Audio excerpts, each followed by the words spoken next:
Hello बच्चों, एक बार फिर से आपका स्वागत है। कक्षा 12वीं माध्यमिक शिक्षा मंडल मध्य प्रदेश भोपाल प्री बोर्ड परीक्षा कक्षा 12वीं का कंप्लीट सोल्यूशन यहाँ गणित का आपके सामने किया जा रहा है। चलिए देखते हैं। इसके पहले हमने क्वेश्चन नंबर आपके सामने 16वां कर लिया है और अब हमें करना है क्वेश्चन नंबर 16वें का अथवा। तो 16वें का अथवा क्वेश्चन क्या कह रहा है?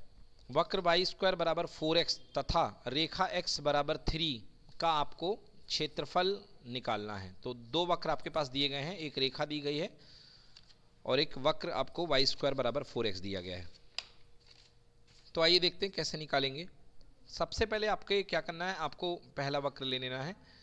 तो पहला वक्र जो है वो एक पैराबोला होगा, परवलय होगा। क्यों? क्योंकि इसका नाम दिया गया वाई स्क्वायर बराबर 4x। तो x की घात 1 में x की तरफ परवलय खुलेगा और रेखा x बराबर थी, तो ये एक x बराबर 1, x बराबर 2 और ये x बराबर 3, ये रेखा जाएगी।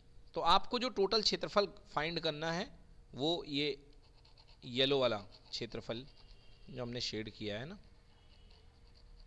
तो ये आपको फाइंड करना है। तो देखो आप यहाँ x का कोऑर्डिनेट क्या है, यहाँ पे 3 है, 3,0, और यहाँ पे x का कोऑर्डिनेट क्या है, 0,0। तो ये 0,0 है। ओके, तो बहुत ही सरल है। मतलब आपकी ये यहाँ पर एक तरीके से ये जो dx की पट्टिका होती है वो कहाँ से कहाँ तक मूव करेगी, 0 से लेके 3 तक। तो छायांकित क्षेत्रफल, अब ऊपर भी है नीचे भी, इसलिए 2 लग जाएगा, क्योंकि ऐसा तो क्वेश्चन ने कहा नहीं है कि प्रथम चतुर्थांश का निकालो। प्रथम चतुर्थांश का बोलता तो केवल ऊपर का हिस्सा निकालते, बट यहाँ पे दोनों हैं, ऊपर भी नीचे भी सम्मित है, तो 2 लगा दीजिए। और इसके बाद में क्या होता है, वाई डी एक्स, और लिमिट, तो लिमिट एक्स की 0 से लेके 3 तक 2। वाई का मान कितना आएगा, √4x। क्यों आएगा? क्योंकि वाई स्क्वायर बराबर 4x है, तो y बराबर √4x मतलब कि 2√x, 0 से लेके 3। तो 2 रूट बाहर निकलेगा तो 2 दूने 4 हो जाएगा, और इंटीग्रेशन में x की पावर 1/2 √x को लिख लेंगे और लिमिट 0 से लेके 3। चलिए सॉल्व कर लीजिए। तो 4 क्या हो जाएगा, x की पावर 3/2 अपॉन 3/2, है ना। क्यों? क्योंकि 1 प्लस एक्स की पावर n+1 अपॉन n+1, तो 1/2 प्लस 1 3/2, 2 पलट करके आ जाएगा। देखिए 4 2 जा 8/3। अब x की पावर 3/2, लिमिट कितनी है, 0 से लेके 3, तो पुट कर दीजिए 8/3, 3 की पावर 3/2 माइनस 0 की पावर 3/2, 8/3, 3 की पावर 3/2 मतलब कितना, 3√3, ठीक है ना, और माइनस का कितना, 0, है ना। तो 8 इंटू 3, अब जिसको लिखेंगे 8/3 इंटू 3√3, तो ये कैंसिल हो जाएगा, आंसर आ गया 8√3, है ना, वर्ग इकाई। तो इसका उत्तर आएगा 8√3 वर्ग इकाई। चेक कर लें, जिनका सही है वो 3 में से 3 अंक पूरे पूरे मिलेंगे। चलिए देखिए बच्चों, अगला क्वेश्चन है x + y dy/dx equal to 1। x + y dy/dx equals to 1 कैसे हल करेंगे? देखिए, तो यदि हम यहाँ पे x + y को रोकते हैं तो ये हो जाएगा 1 अपॉन dy/dx अपॉन में हो जाएगा, और ये x + y इक्वल टू हो जाएगा dx/dy, राइट। अब देखिए इससे मैं क्या लिख सकता हूँ, इससे मैं लिख सकता हूँ dx/dy minus x equal to y। तो ये बन गया मेरे पास में रैखिक अवकल समीकरण। कौन सी फॉर्म का, dx/dy plus P X equal to Q के रूप का, राइट। तो यहाँ पे p कितना है, -x, और q कितना है, y। अब इसके हम क्या निकालते हैं, सबसे पहले integrating factor, that is equal to e की पावर p dy। तो e की पावर p की वैल्यू यहाँ पे, एक मिनट dx/dy है ना, तो यहाँ पे हमने गलत कर दिया है, हमें यहाँ पे नहीं ठीक है। तो p की वैल्यू यहाँ पे, सॉरी बेटा हमने गलती कर दी, p की वैल्यू -1 है, क्योंकि x का गुणांक p होता है ना, सही है। तो p की वैल्यू कितनी, -1 dy।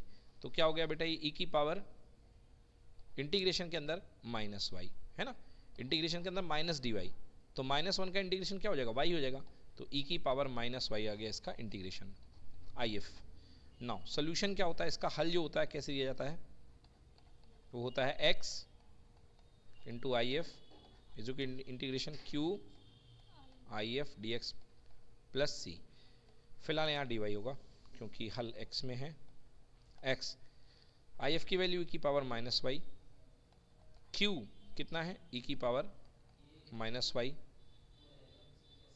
क्यू कितना दिया है ई की पावर माइनस वाई, क्या क्यू, क्यू वाई दिया है ना, क्यू कितना दिया है वाई, ये देखिए क्यू ये था, क्यू की वैल्यू निकाली ना हमने, क्यू की वैल्यू कितनी थी, ये थी वाई, है ना, राइट, ये देखिए क्यू की वैल्यू क्या थी, वाई थी, तो y इंटू ई की पावर माइनस वाई, क्योंकि आई एफ हमारे पास आया है ई की पावर माइनस वाई और प्लस सी, चलिए इसको सॉल्व कर दीजिए, तो x इंटू ई की पावर माइनस वाई, अब इसमें क्या लगेगा, इंटीग्रेशन बाय पार्ट्स, तो इनवर्स लॉगरिथमिक अलजेब्रिक, ये फर्स्ट फंक्शन ये सेकंड फंक्शन, तो कैसे बनेगा देखिए, यहाँ पे dy भी रहेगा, प्रथम फलन गुणे द्वितीय फलन का अवकल गुणांक, तो e की पावर माइनस वाई का कितना जाएगा, e की power minus Y upon minus one, minus integration of differentiation of first function, तो देखिए y का डिफरेंशिएशन कितना हो जाएगा, y के रिस्पेक्ट में 1 हो जाएगा, ठीक है ना, क्योंकि D by D Y Y का 1 हो जाएगा, और फिर e की पावर माइनस वाई, एक माइनस वन आएगा तो उसको प्लस कर देगा और यहाँ पे डी वाई, तो x e की power minus Y equal to minus Y E की पावर माइनस वाई, और ये कितना हो जाएगा, ये हो जाएगा माइनस ई की पावर माइनस वाई, ठीक है ना। अब आप ई की पावर माइनस वाई को डिवाइड कर दें, सी लगाना ना भूलें, या आप एक काम करें x इंटू ई की पावर माइनस वाई, सबसे पहले ई की पावर माइनस वाई यहाँ से कॉमन ले लें, तो ये कितना बनेगा, माइनस वाई माइनस वन और प्लस कितना c, अब यहाँ से आप चाहें ई की पावर माइनस वाई को डिवाइड कर दें, तो x इक्वल टू ई की पावर माइनस वाई ब्रैकेट में minus Y minus one upon E की power minus Y plus C upon E की पावर माइनस वाई, इससे ये हो गया कैंसिल, तो x equal to minus Y minus one और प्लस सी अपॉन ई की पावर वाई है माइनस वाई, राइट, तो ये आपका आंसर आ जाएगा, ठीक ना।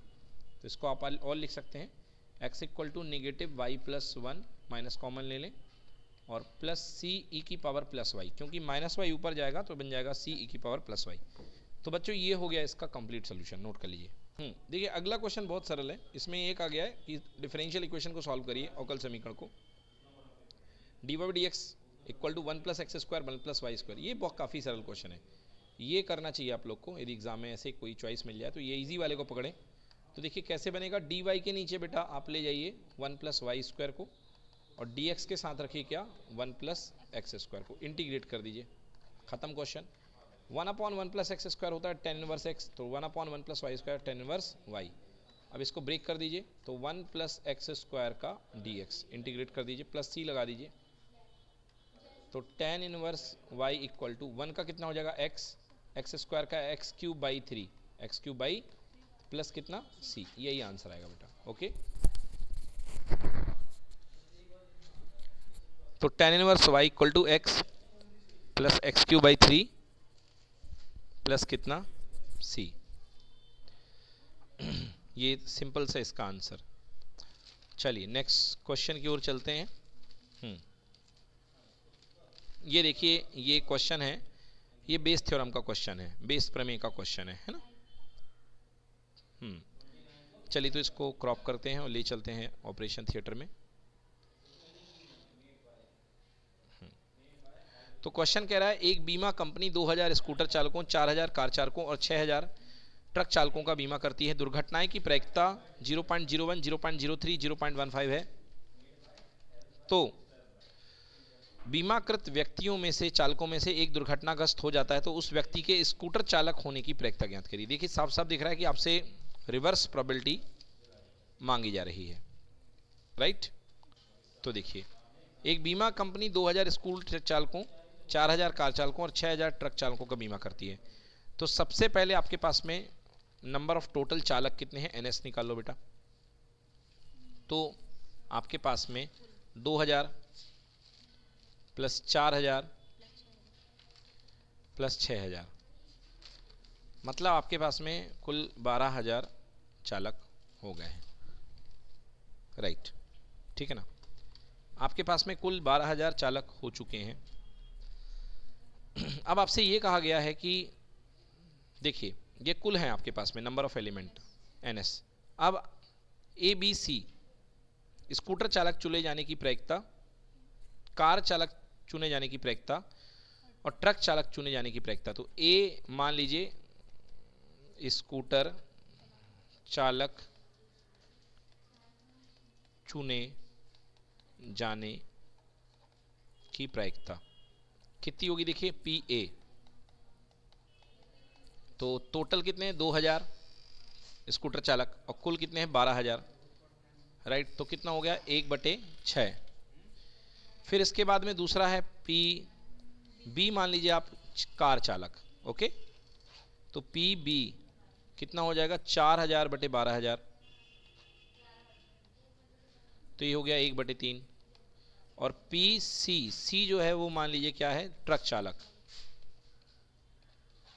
तो पी सी बराबर 6000/12000, मतलब 1/2, ठीक है ना।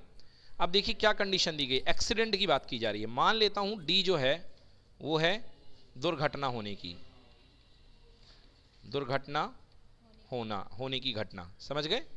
तो अब देखिए क्या दिया गया है क्वेश्चन में, क्वेश्चन में क्या दिया गया है, कह रहा है कि प्रोबेबिलिटी दुर्घटना हो जाए आउट ऑफ ए, मतलब कार लेके गया और दुर्घटना हो गई, राइट, 0.01। दूसरा पी क्या लेकर के गया, पहला स्कूटर था, सॉरी स्कूटर लेके गया दुर्घटना हो गई। दूसरा कार लेके गया, बी कार था और दुर्घटना हो गई, 0.03, ठीक है ना। और तीसरा 6000 ट्रक हैं, तो पी तीसरी चीज लेकर के गया, ट्रक लेके गया और दुर्घटना हो गई। ये मैंने गलत लिख दिया, हाँ डी लिखना था मुझे।